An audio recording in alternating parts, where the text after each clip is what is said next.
Today's show is brought to you with support from the Nutramilk.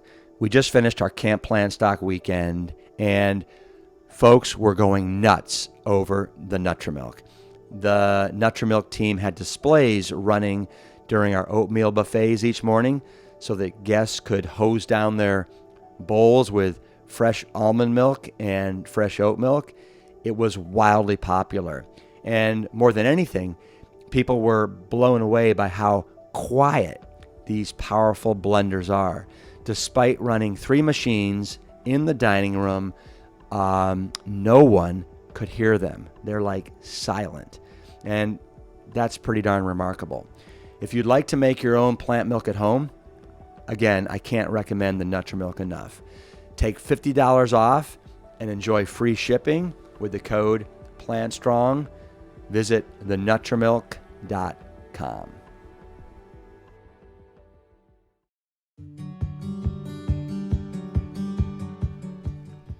During season 1 of the Plant Strong podcast, I've been coaching our Bronx firefighter, who you've all gotten to know extremely well, Joe Inga, to clear the hurdles and finally wholeheartedly adopt the Plant Strong lifestyle and have it stick. I know firsthand how hard it can be trying to assimilate with the other guys at the fire station while doing your own thing and keeping your attitude nice and humble so you don't come off like an arrogant know-it-all and risk getting alienated by all the other guys and gals at the fire station. That is something that no firefighter wants. I also know how hard it can be battling a chronic lack of sleep, which can lead you to backslide into old habits. But I'm happy to report that Joe is doing fantastically well. He's down over 40 pounds. His blood work is absolutely gorgeous. His attitude on life has never been as upbeat and positive. He's got an arsenal of recipes that are now just second nature for breakfast, lunch, and dinner. And everything is just running on all cylinders. To broaden the support that Joe has in New York and to show him even a greater amount of Plant Strong love, I reached out to another member of the FDNY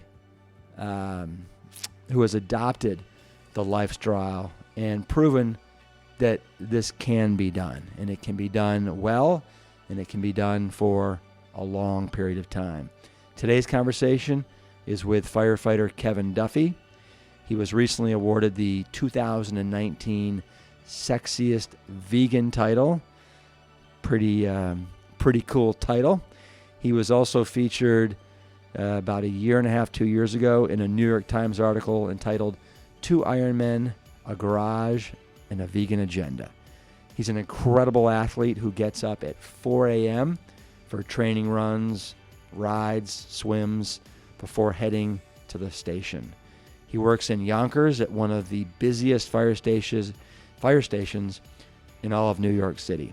He tragically lost a brother in 9/11 and has found a deep personal purpose in the plant-based lifestyle. He is dedicating his life to demonstrate what's possible with the power of plants. I truly hope that this conversation not only inspires Joe, but I also hope that it inspires all of you.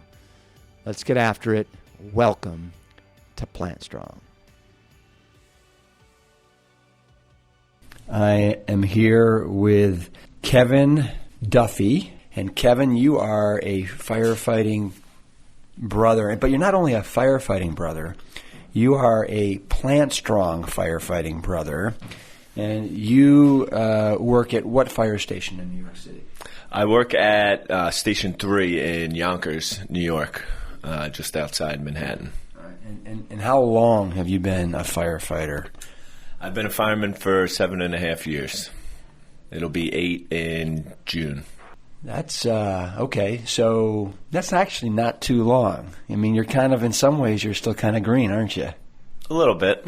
Yeah, fair. It's halfway, sort of, almost halfway there kind of deal. Yeah, but you've seen a lot, I bet, in that 7.5 years. I have. Yeah. I've seen some good action and some good jobs.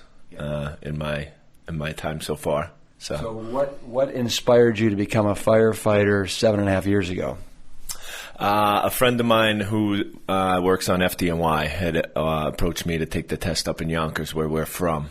And he'd been doing the job and, kind of painted the picture for us. He comes from a line of civil servants, of cops and firemen. So it's in his blood. And that was it. He just kind of opened my eyes to it. I hadn't really thought about it before that. And then once I looked into it, I realized it was a pretty awesome job that I thought I would love. So I went after it pretty hard to get it. Right. And it's not easy to get on board the fire department, I'm sure of that. So 7.5 years ago, what were you doing before you were a firefighter? I was a carpenter in Manhattan. I was a bartender. I'd been a ski bum. So I kind of had a bunch of odd jobs traveling around, but back and forth between bartending and carpentry construction for about 7-8 years before the fire department. I'm dying to know. So you gave up, being a kind of bit of a ski bum, the carpentry, the bartendering, and you become a firefighter. So at what point did you see the light and decide that, you were drawn to this whole plant-based world?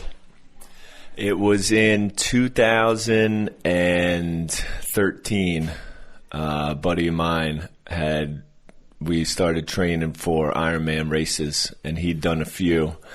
And he approached me saying that was probably going to be the missing link to all the training we'd been doing. So he'd kind of put in a lot of hard work and long hours, and realized, trying to figure out how guys were getting so fast and kind of how the guys were pushing the envelope.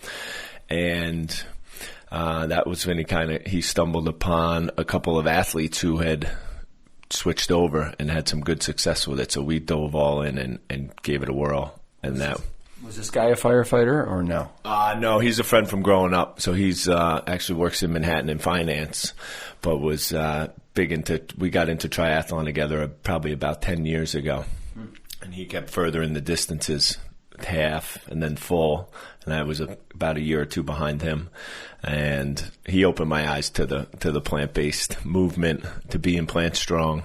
I think it's awesome that you were open-minded enough to embrace this lifestyle. So you decided to go, you decided to go all in. Was it easy or hard at first? When I had heard the science behind it and the real-life stories of athletes who explained it pretty simply with their results, it really clicked. So knowing it was a challenge to get creative with the food, obviously, and keep it interesting and filling and nutritious. But once you found a couple people you could follow and what they were doing and just kind of mimic that, we just kind of copy and pasted and did what these guys were doing. Who were some of the people that you were inspired by and you started to follow? So originally we'd come across Rich Roll back in the day and his podcast, and then the first episode I listened to was David Carter, was the 300-pound vegan, and when he explained how he got rid of all of the arthritis, shed the weight, put the muscle back on, was sprinting with the running backs, doing drills with the linemen, tackling with the linebackers, he was all over the field. That was it. I was like, well, if that's all he did to cure and get faster and stronger, then that's what I'm going to do, because I can get a little leaner and stronger and faster and push the body, see what it can do. So it was a little challenging at first. I would say the challenging part is the public, right? Is the opinions. In my head, it made sense, but to everybody else, it's always an uphill battle trying to explain to people. What are some of the opinions that the public or the other guys at the fire station have predominantly? So all the questions that came firing and still come to this day: where do you get your protein? You're going to wither away to nothing. How do you have any energy? Do your bones and your ligaments and your joints hurt from all the training? Are you getting enough calories? animal, you need animal protein, you need milk, you need cheese, you need all this stuff to feel full. And what are you going to live on? So it was, everything but that. Everything but the cholesterol and the heart disease and the inflammation and the acidic diet and the wasted saturated fat calories, and just running off a good fuel, from the earth, the sun, and the water. So you've been doing it now 7.5 years. No, that's how long you've been a firefighter. You started this how long ago again? About 3.5. About 3.5 years ago. And what do the other guys at the fire station think now that they've seen you do it and you're sticking to it and you're not going back to your old ways? We've got a few guys come on over to the good plant strong side. There's still some naysayers in every crowd, but there's people who are curious. But I've gotten a couple of guys on board, and they've experimented for themselves and for their families and have seen the results, and it's trickled down, which is pretty cool to see. So it's a tough crowd to persuade, but I've just gone back to leading by example. So now, just doing my thing. They know my routine. They know that 3 or 4 other guys are doing the same routine. So they've adjusted to catering. We make meals together where it's maybe half and half, and we incorporate our good stuff, and they're eating the traditional stuff. But it's been good so far. It was a challenge at first in anything and in life in general for even friends outside of work. So Joe Inga, and he's a firefighter at Station 72, and he's trying to do this. The other guys at the house, and he's at a house with 5 guys, are not as supportive, because the way it works there is that everybody has to pitch in for the meal. And so even if he doesn't want to eat this, meat-laden meal, he still has to pitch in his 12 or 14 or 15 bucks, which is unfortunate. How are you working it at your fire station?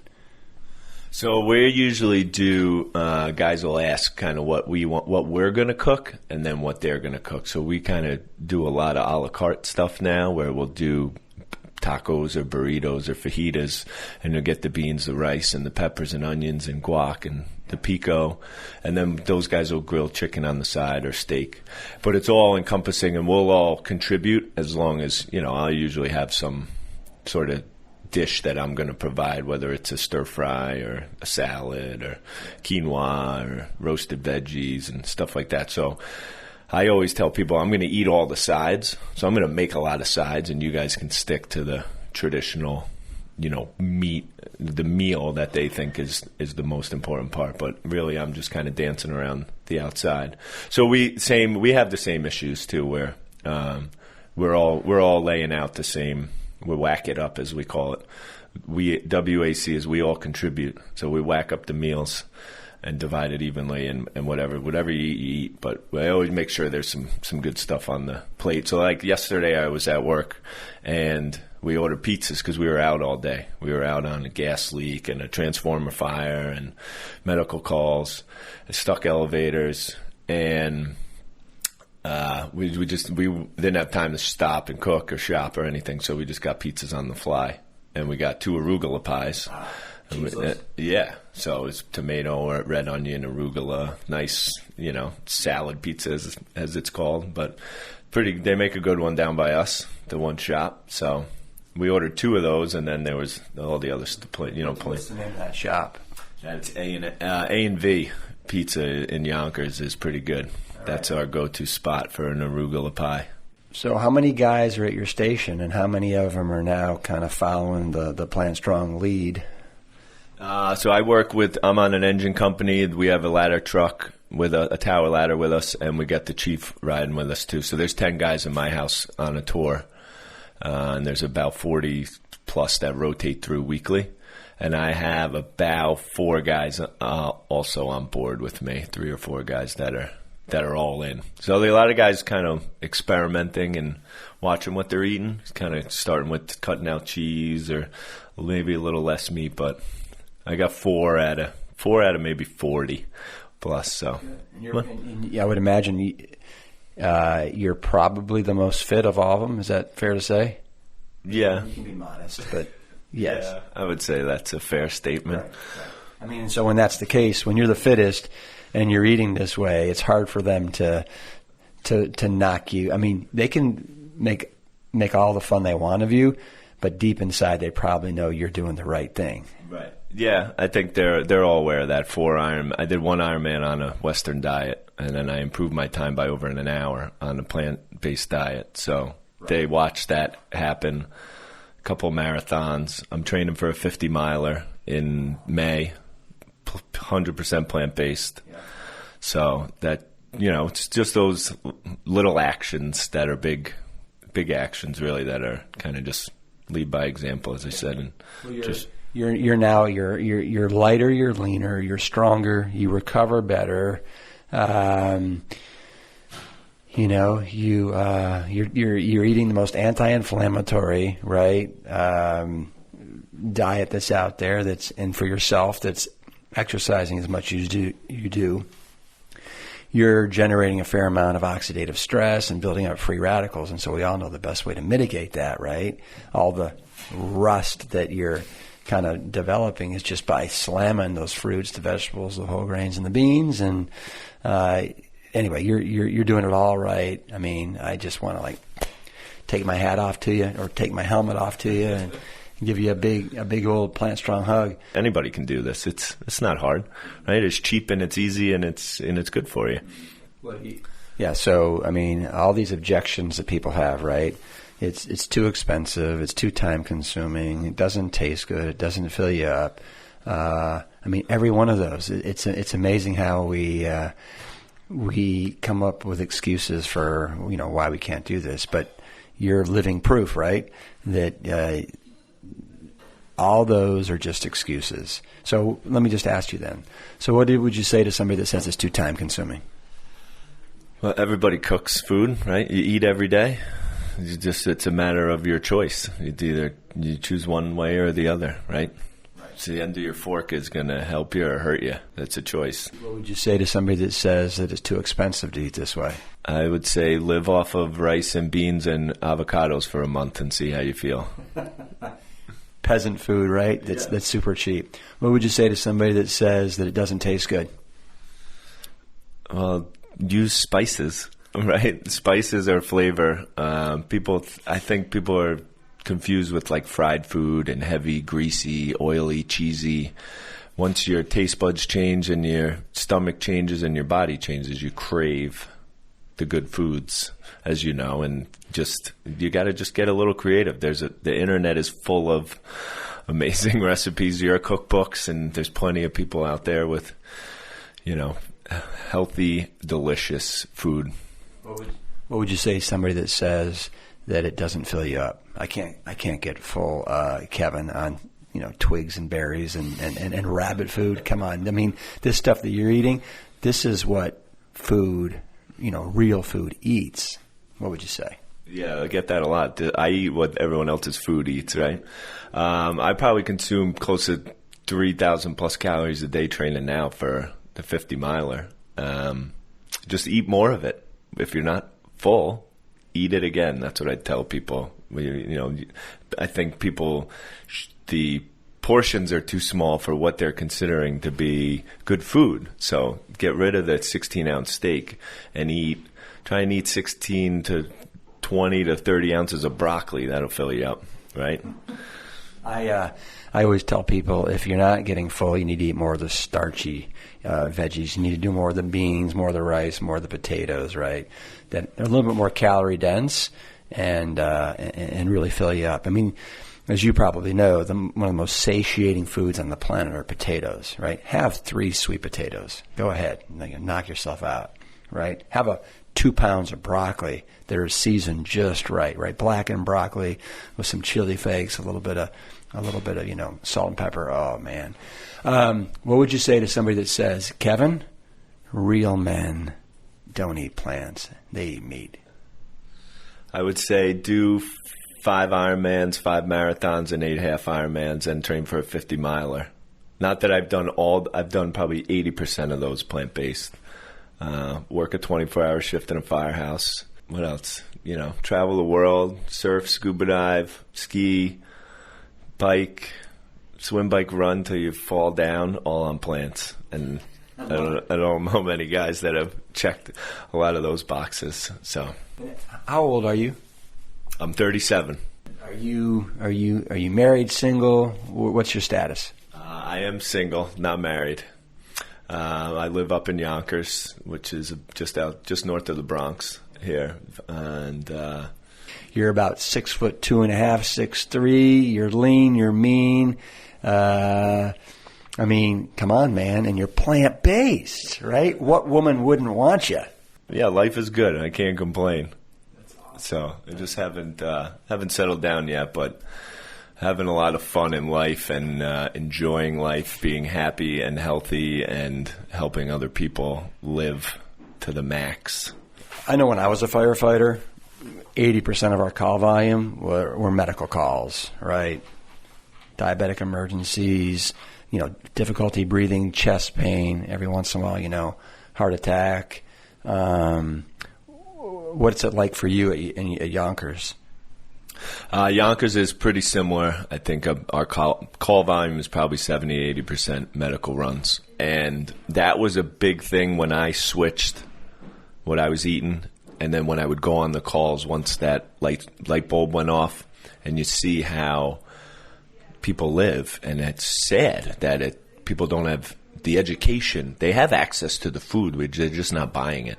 So to see these people with heart disease, high blood pressure, cholesterol, on, the medications people get on the stretcher to go to the hospital in the Ziploc bag is like a kid in a candy store would dream about. Pills on pills. And knowing that a lot of that is curable with food was a really eye-opener to, just further push this movement and my message. But we have, I work in the busiest engine company in Yonkers, so we're running around all day, and we get our fair share of fires. It's been a busy winter. Car accidents, gas leaks, transformer fires, elevator runs, hazmat emergencies, trench rescue, water rescue. Now with the winter and the ice and the ponds and stuff like that. So we've seen it all. I've seen some pretty horrific stuff in just 7.5 years that most people probably wouldn't see in a career. So we get it all. We're pretty busy. The sixth borough, as we're called, up in Yonkers. We didn't make the New York City cut back in the day when they were zoning, but we're pretty busy up there. So, this is getting off topic a little bit, but I know it seems like a lot of firefighters are kind of suffering from PTSD, depression. So, do you guys have any way of getting help if you've made some horrific scenes, accidents, and you're trying to deal with it beyond just the guys at the Firehouse? Sure, we have a great program and a great medical staff up in headquarters that helps with those situations where when I've in particular been back from a few, and within an hour or so that our medical rep or the captain from headquarters will come down in the stress department and debrief the guys and make sure you're good, and everything from there going forward, whatever help you need is obviously confidential, but they do push that. Whether guys take advantage of it or not is, kind of up to them. But I know for myself, I lost my brother in the trade center. He was an investment banker, so it wasn't a fireman. That really didn't tie into why I went to the fire department, but it's kind of ironic and cool that it worked out that way now to see what those guys did. I was only 19 when that happened. I was just a kid in college. So to see FDNY and what they went through now being on the job is pretty eye-opening in terms of that. I went through my own PTSD with, my family and friends and everybody who on our own accord. But now being at work and seeing some other stuff, it kind of, it's all in that same ballpark. So just being aware of it, and again, ties back into the food, the lifestyle, the stress on the body, the mental, the physical, the relationships, emotional. That stuff is all It can all be buried and pushed down, or it can be, you can nurture it and help it and live a happier, healthier, cleaner life, and each thing has its own outlet, but they are, the more studies, and I'm sure your father knows, it's all tied to, how the body's functioning, which is pretty cool to see now too, because this is the happiest and healthiest I've been at 37. And I tell myself I could kick my 21-year-old butt from college, who was like a dopey lacrosse player running around on cheeseburgers and ice cream, right? So it's all good. You have a date on your arm. Can I ask you about that? Sure. This is my brother's birthday here on one arm, and this is 9/11 on the other arm. So a little tribute to him. I have a few tattoos, and another one is a tribute to him as well. What was his name? Christopher Duffy. He was 23. He worked for a firm, Keefe, Brewett & Woods, on the 88th, 89th floor of the second tower. So he was 1 year into his job out of college. So he was there early before work. My father has actually worked with my father. My dad was on the way down, driving to work, and watched it all go down from the West Side Highway. So he missed it by about an hour. My father missed the 93 bombing by 10 minutes in the parking garage just below. So he's escaped it twice. They lost 67 employees that day. So my brother and 66 other people in a firm of only about 170. So my dad had it rough. My mom, we as a family, it was a tough go. So we've had our fair share of battles. I really enjoyed my time with Kevin Duffy. He is the real deal through and through. And one of the things that I love about firefighters, and what I loved about being a firefighter, is what you see is what you get.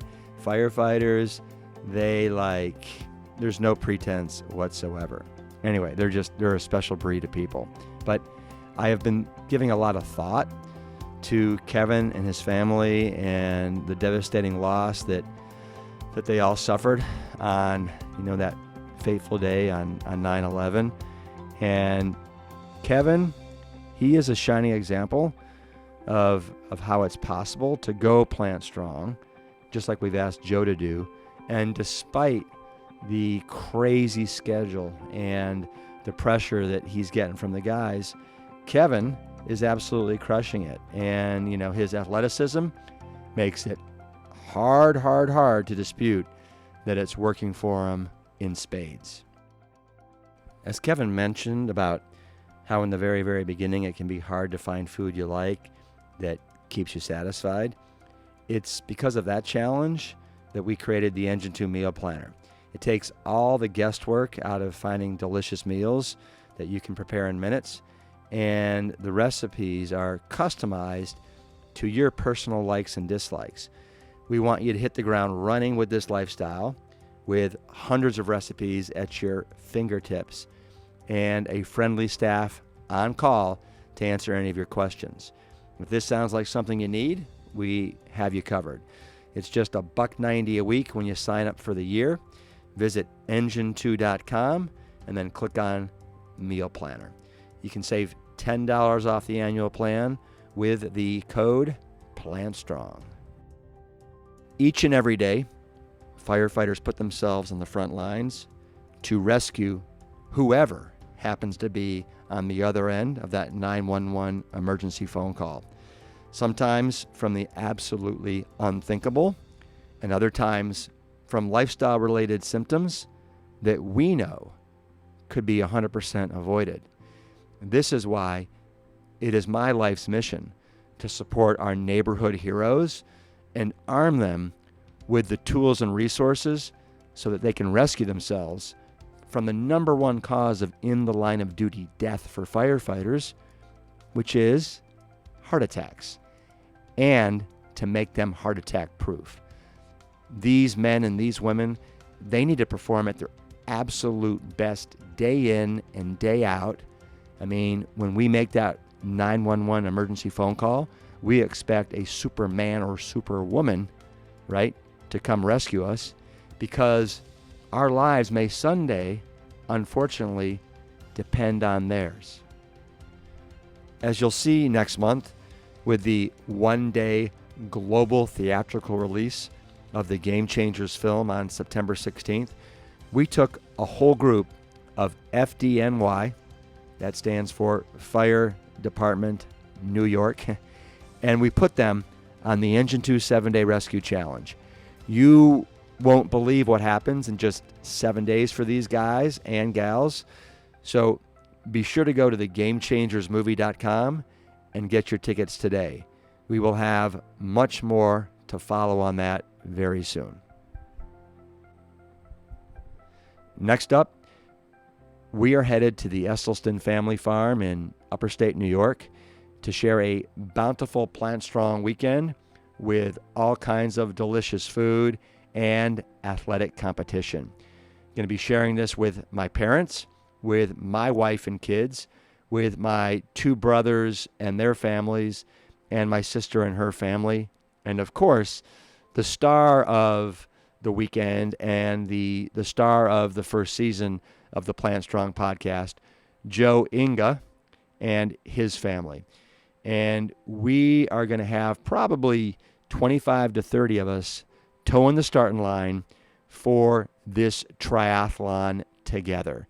It's going to be a doozy of a course. I've been planning it out over the last several days, and I can't wait to share video footage with you, as well as the results, and of course, Joe crossing that finish line with a grin going from ear to ear.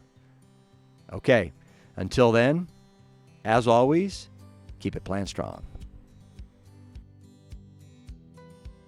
I want to thank my co-creator of the podcast, Scott Battisil of 10% Media, Lori Kordowich, producer extraordinaire and director of Engine 2 events, Amy Mackey, Engine 2's curator of creative content, Wade Clark with Bumble Media, our audio engineer, and Carrie Barrett for technical production. I have to thank my parents, Ann and Essie, who have been such guiding lights and inspirations over the years, as well as the great pioneers of this movement who have been pushing this boulder up the mountain. As they say, we are standing on the shoulders of giants. Remember, if you're digging the show, please rate us at Apple Podcasts, Spotify, Stitcher, Google Play, or wherever you get your podcasts. And with that, let me say, peace, Engine 2, keep it Plant Strong.